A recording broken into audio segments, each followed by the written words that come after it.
Creed en sus profetas. Domingo 31 de enero 2021. Ezequiel 40. Instrucciones acerca del templo. En el año 25 de nuestra cautividad, al comienzo del año, en el día 10 del mes primero, 14 años después que había caído Jerusalén, en ese mismo día vino sobre mí la mano del Señor y me llevó allá. En visiones de Dios me llevó a la tierra de Israel y me puso sobre un monte muy alto, en el cual, al lado sur, había algo como una estructura de ciudad. Me llevó allá, y he allí un hombre cuyo aspecto era como el aspecto del bronce. Tenía en su mano un cordel de lino y una caña de medir, y estaba de pie junto a la puerta.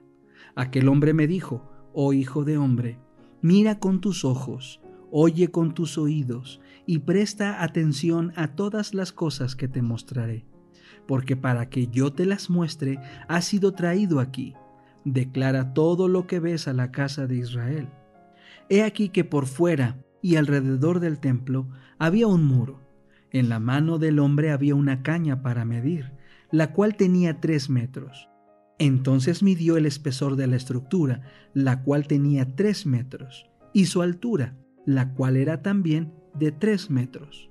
Después fue a la puerta que daba al oriente, subió por las gradas y midió el umbral de la puerta, el cual tenía 3 metros de ancho.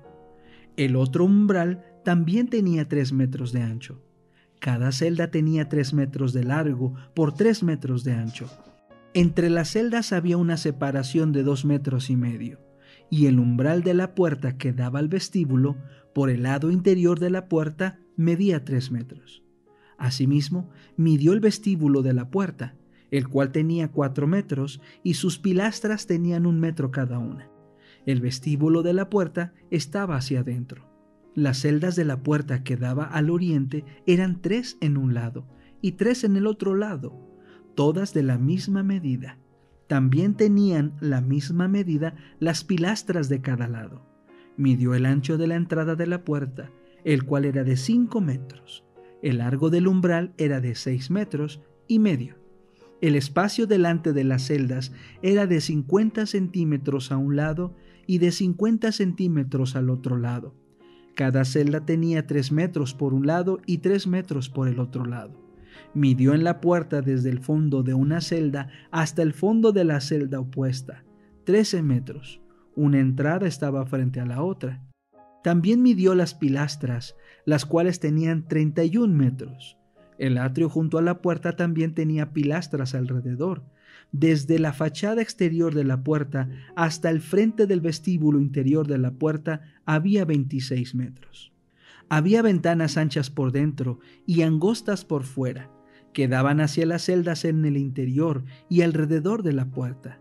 Asimismo, su vestíbulo tenía ventanas alrededor y hacia el interior, y en cada pilastra había decoraciones de palmeras.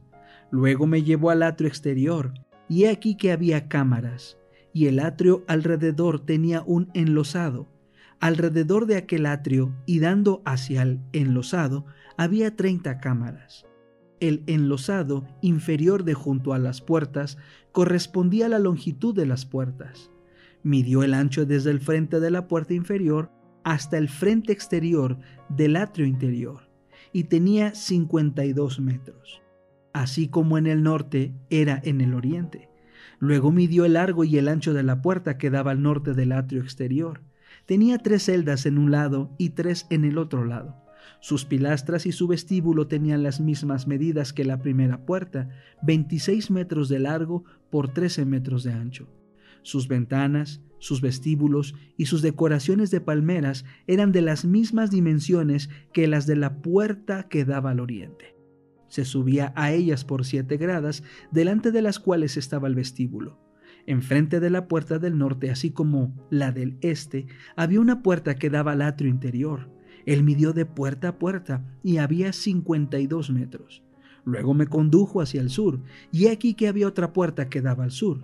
Midió sus pilastras y sus vestíbulos. Eran como aquellas medidas. La puerta y los vestíbulos tenían ventanas alrededor, así como aquellas ventanas. Tenía 26 metros de largo por 13 metros de ancho. Se subía a ella por 7 gradas, delante de las cuales estaba el vestíbulo. Tenía decoraciones de palmeras sobre sus pilastras, tanto en un lado como en el otro lado. También había en el atrio interior una puerta que daba al sur. Midió de puerta a puerta hacia el sur y había 52 metros. Luego me llevó por la puerta del sur al atrio interior y midió la puerta del sur. Eran como aquellas medidas. Sus celdas, sus pilastras y sus vestíbulos tenían aquellas mismas medidas. La puerta y los vestíbulos tenían ventanas alrededor. Tenía 26 metros de largo por 13 metros de ancho. Alrededor había vestíbulos de 13 metros de largo y 2 metros y medio de ancho. Sus vestíbulos daban al atrio exterior y tenían decoraciones de palmeras sobre sus pilastras, y 8 gradas daban acceso a ellos. Luego me llevó al lado oriental, al atrio interior, y midió la puerta. Eran como aquellas medidas. Sus celdas, sus pilastras y sus vestíbulos tenían aquellas mismas medidas. La puerta y los vestíbulos tenían ventanas alrededor. Tenía 26 metros de largo y 13 metros de ancho. Sus vestíbulos daban al atrio exterior y en ambos lados tenían decoraciones de palmeras sobre sus pilastras, y 8 gradas daban acceso a ellos. Luego me llevó a la puerta del norte y midió, conforme a aquellas mismas medidas, sus celdas, sus pilastras y sus vestíbulos. La puerta tenía ventanas alrededor. Tenía 26 metros de largo y 13 metros de ancho. Sus vestíbulos daban al atrio exterior y en ambos lados tenían decoraciones de palmeras sobre sus pilastras, y 8 gradas daban acceso a ellos. Había una cámara cuya entrada daba al vestíbulo de la puerta. Allí lavaban el holocausto.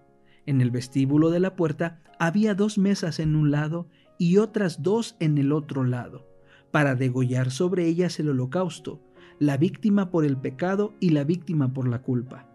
En el lado de afuera, conforme uno sube a la entrada de la puerta del norte, había 2 mesas, y al otro lado que daba a la entrada de la puerta había otras 2 mesas.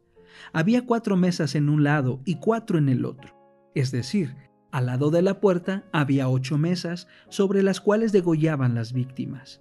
Las 4 mesas para el holocausto eran de piedra labrada, de 75 centímetros de largo y 75 centímetros de ancho, y 50 centímetros de alto.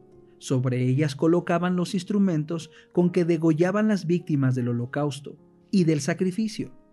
Los rebordes de 7 centímetros estaban fijos alrededor de la cámara, y la carne de las ofrendas estaba sobre las mesas. Por fuera de la puerta interior, en el atrio interior, había 2 cámaras para los cantores. Una de ellas estaba al lado de la puerta del norte y su fachada daba al sur. La otra estaba al lado de la puerta del sur y su fachada daba al norte. Y me dijo: esta cámara que da al sur es de los sacerdotes que están a cargo del templo, y la cámara que da al norte es de los sacerdotes que están a cargo del altar. Estos últimos son los hijos de Sadoc, quienes han sido acercados al Señor de entre los hijos de Leví para servirle. Luego midió el atrio, que era un cuadrado de 52 metros de largo y 52 metros de ancho. Delante del santuario estaba el altar. Luego me llevó al vestíbulo del templo y midió cada pilastra del vestíbulo, 2 metros y medio de un lado y 2 metros y medio del otro lado. El ancho de la puerta era de 1 metro y medio de un lado y de 1 metro y medio del otro lado. El largo del vestíbulo era de 10 metros y el ancho de 5 metros y medio. Junto a las gradas por las cuales se subía al vestíbulo había columnas junto a las pilastras, una de un lado y otra del otro lado. El ministerio de curación, capítulo 34. La verdadera educación prepara para la obra misionera. La verdadera educación es una preparación para ser misionero. Todo hijo e hija de Dios está llamado a ser misionero. Se nos llama a servir a Dios y a nuestros semejantes, y el objeto de nuestra educación debe ser capacitarnos para este servicio. La preparación para servir. Este objeto deberían tenerlo siempre presente los padres y maestros cristianos. No sabemos en qué actividad han de servir nuestros hijos. Puede ser que su vida transcurra en el círculo del hogar. Tal vez sigan alguna de las profesiones ordinarias de la vida o vayan a países paganos para enseñar el Evangelio. pero serán todos igualmente misioneros de Dios, ministros de misericordia para el mundo. Dios ama a los niños y a los jóvenes con sus lozanas dotes y con su energía y valor, sus delicadas susceptibilidades, y desea ponerlos en armonía con los agentes divinos. Tienen, por lo tanto, que recibir una educación que los habilite para ponerse de parte de Cristo y servirle abnegadamente.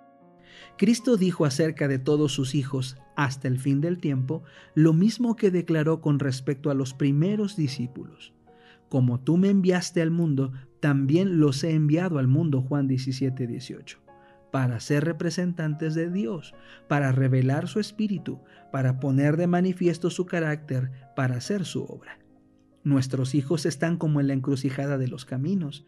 De todos lados, las mundanas incitaciones al egoísmo y la concupiscencia los invitan a desviarse de la senda trazada para los rescatados del Señor. De la elección que hagan depende que sus vidas sean una bendición o una maldición. Rebosantes de energía, deseosos de probar sus aptitudes, necesitan dar salida a su vida exuberante. Serán activos para el bien o para el mal. La palabra de Dios no reprime la actividad, sino que la guía y encausa. Dios no ordena al joven que tenga menos aspiraciones. No se han de reprimir los elementos del carácter que aseguran éxito verdadero y honores entre los hombres, a saber, el deseo irreprimible de alcanzar algún bien mayor, la voluntad indomable, la aplicación tenaz y la perseverancia incansable. Deben dedicarse mediante la gracia de Dios a conseguir fines tanto más elevados que los intereses mundanos egoístas, como son más altos los cielos que la tierra.